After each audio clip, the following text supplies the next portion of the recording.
어서오세요. 별글 책방입니다. 오늘은 사쿠라이 쇼이치, 후지타 스스무 지음, 빌리버튼 출판사의 운이 봉이처럼 쌓이는 사람들의 습관 이란 책에 대해서 낭독을 해보도록 하겠습니다.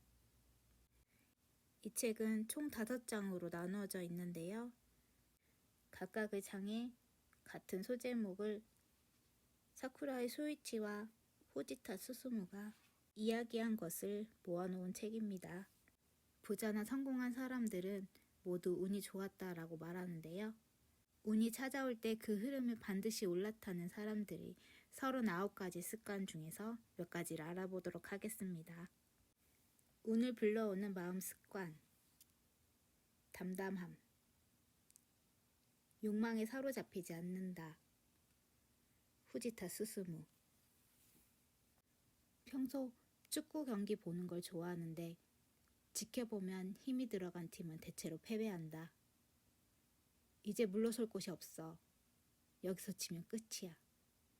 라고 생각되는 때일수록 이상하게 힘이 많이 들어가서 하위팀을 상대로도 지고 마는 것이다. 우리 직원 중에도 힘이 지나치게 들어가서 헛도는 사람이 간혹 있다. 본인은 힘이 들어가면 안 된다고 생각하면서도 결과가 나오지 않으면 초조한 마음에 더욱 힘이 들어가는 악순환에 빠지는 것이다. 애초에 힘이 들어가서 일을 원활하게 풀리지 않는 유형을 보면 대부분 자신에게 집착한다. 내가 이 일을 따내겠다 라든가 나의 목표를 반드시 달성해 보이겠다 라는 식으로 반드시 내가 라는 사고가 전면에 있다. 반대로 자신보다 전체를 생각하는 사람, 예를 들어 속해 있는 팀이 목표에 도달하는 것을 염두에 두고 노력하는 사람은 이상하게도 몸에 힘이 들어가 있지 않다.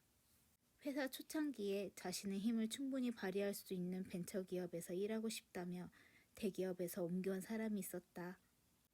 기대하며 지켜보고 있었는데 벤처일에 대한 신념과 열정이 지나쳐 주변을 자꾸 이상한 방향으로 말려들게 했다. 모두 자기처럼 해야 한다며 자신의 업무 처리 방식을 부하에게 강요하여 혹사시켰지만 결과는 좀처럼 나오지 않았다.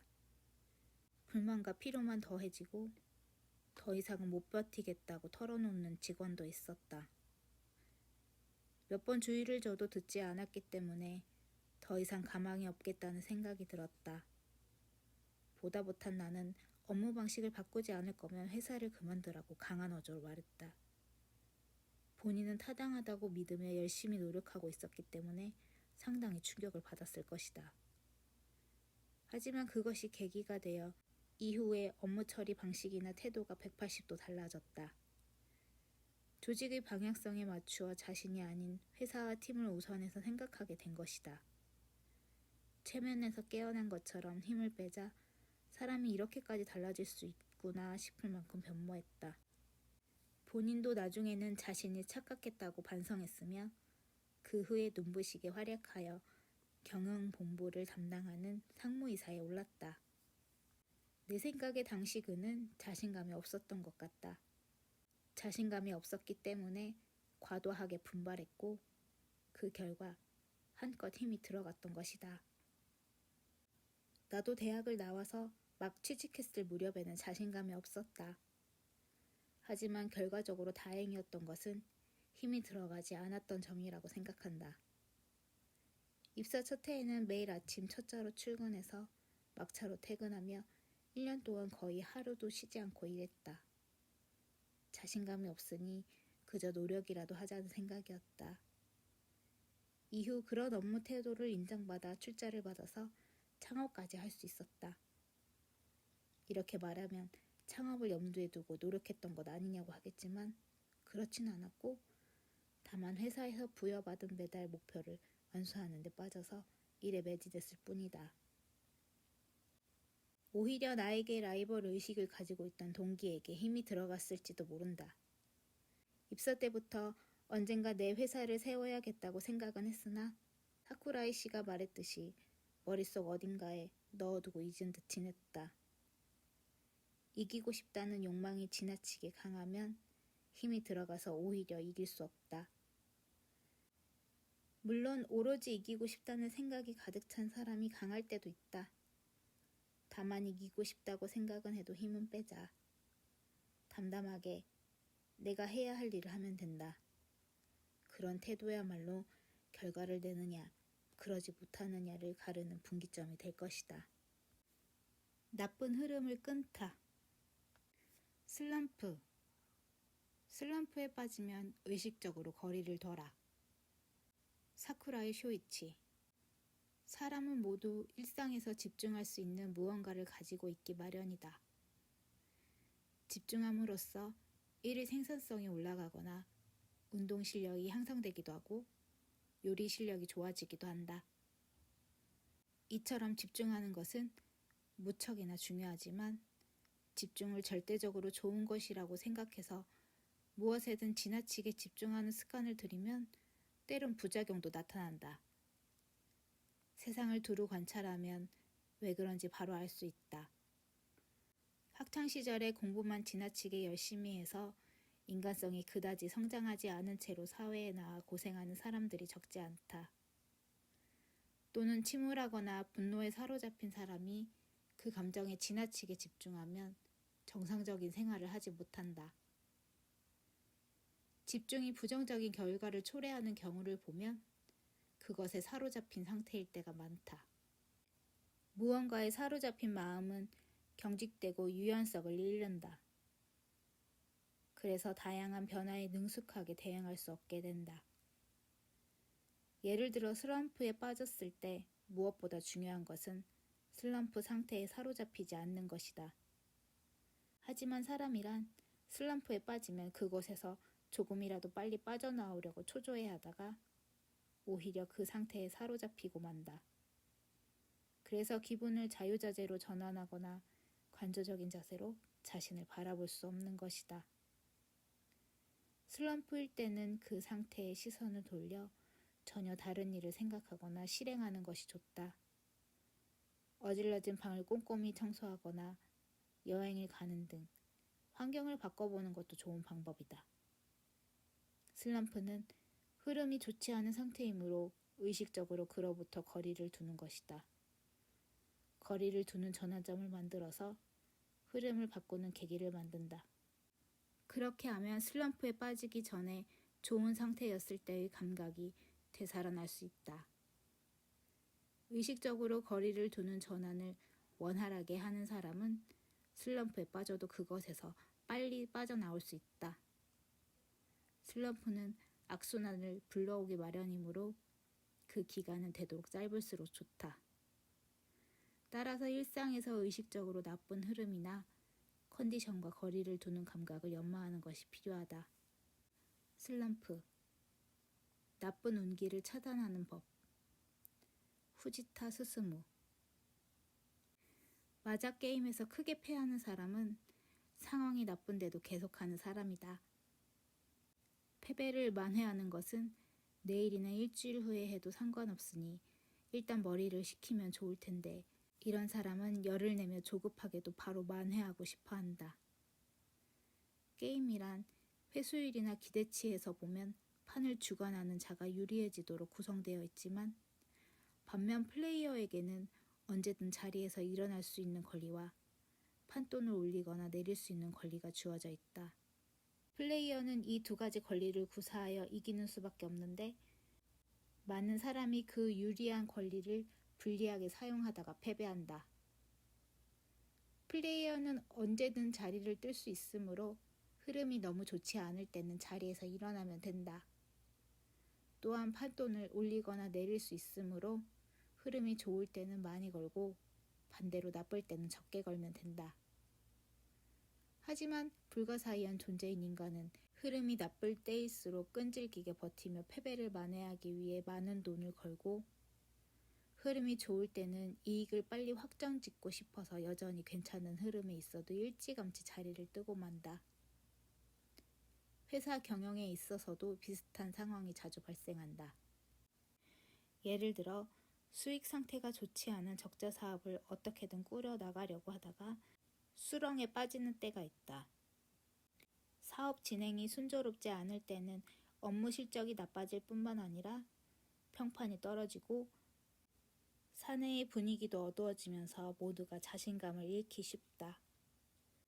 이런 때는 손실을 만회하려고 자금을 계속해서 추가로 투입한들 상황만 더 악화될 뿐이다. 흐름이 그렇다면 더 늦기 전에 철수하거나 사업을 재구축하는 등 단념하는 것이 더 현명하다. 악순환에 빠지면 제대로 되는 일이 없기 때문이다. 또는 영업사원의 경우 계속 실적이 안 나올 때는 그 상태로 일을 계속해도 자신이 뜻하는 대로 계약을 따낼 수 없다. 자신감 없는 얼굴로 영업을 하러 가봤자 고객은 상품도 그 상품을 권하는 사람도 신용하지 않는다. 그러한 때에는 일주일 정도 휴식을 취하면서 나쁜 흐름을 끊어내는 편이 좋다. 취업 활동을 하는 학생 중에 면접을 계속 보려 다녔지만 불합격하여 자신감을 잃는 사람이 있다. 나쁜 상황을 어떻게든 해결해 보려고 발버둥 치지만 초조한 상태에서 다음 면접에 임했더니 또다시 불합격하여 더 침울해지는 악순환에 빠진다. 그런 학생은 자신감이 없다는 사실이 얼굴이나 말에 드러나므로 컨디션이 저조한 상태에서 나갔다가는 손해를 볼 뿐이다. 그래서 기분 전환이 필요하다. 야외로 나가 자연을 접하는 등 취업 활동에서 잠시 떨어져 있는 편이 좋다.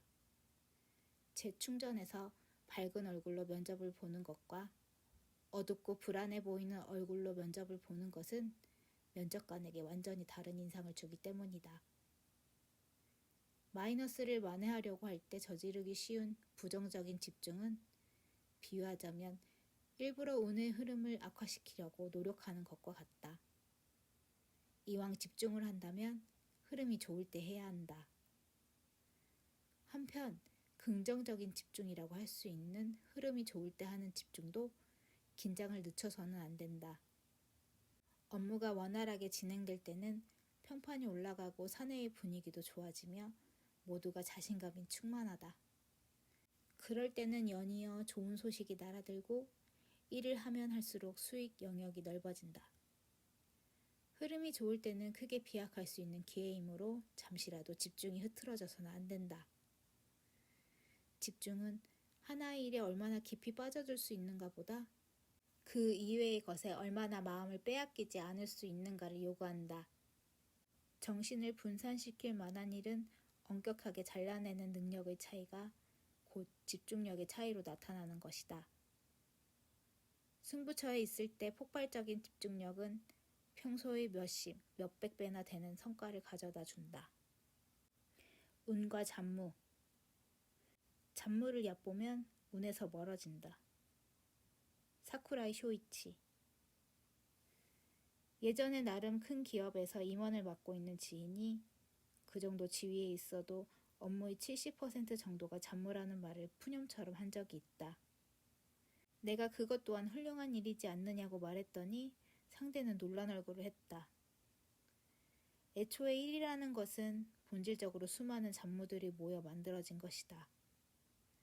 잡무를 정의하기에는 모호한 면이 있지만 잡무라고 느끼는 대상은 그 사람이 메인으로 하려는 일의 부차적인 것이라고 할 수 있다.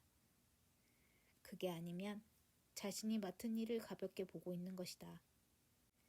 예를 들어 큰 프로젝트를 실행하기에 앞서 자질구레한 준비나 인사와 관련된 일 등 마치 무대 뒤 단조롭고 매력 없는 일이라는 이미지가 있는 것들이다. 그런 마음가짐으로 임하면 당연히 잡무는 정성을 다하는 대상이 되지 않는다. 하지만 잡무라고 해서 잡스럽게 대해도 되는 것은 아니다. 왜냐하면 잡무란 일의 기초이며 현장 그 자체이기 때문이다. 따라서 업무에서 잡무를 빼면 일은 성립되지 않는다. 운에서도 틀림없이 멀어질 것이다. 예를 들어 종이 한 장 복사하는 것이라도 그것을 잡무라고 여기는 사람과 그렇지 않은 사람은 결과물에서 질적인 차이가 난다. 용지에 깔끔하고 균형 있게 복사가 되었는지, 잉크의 농도가 지나치게 옅지 않고 적당한지 등 정성스럽게 챙기는 사람과 가능한 한 빨리 끝내버리려고 하는 사람 사이에는 미묘한 차이가 분명히 있다.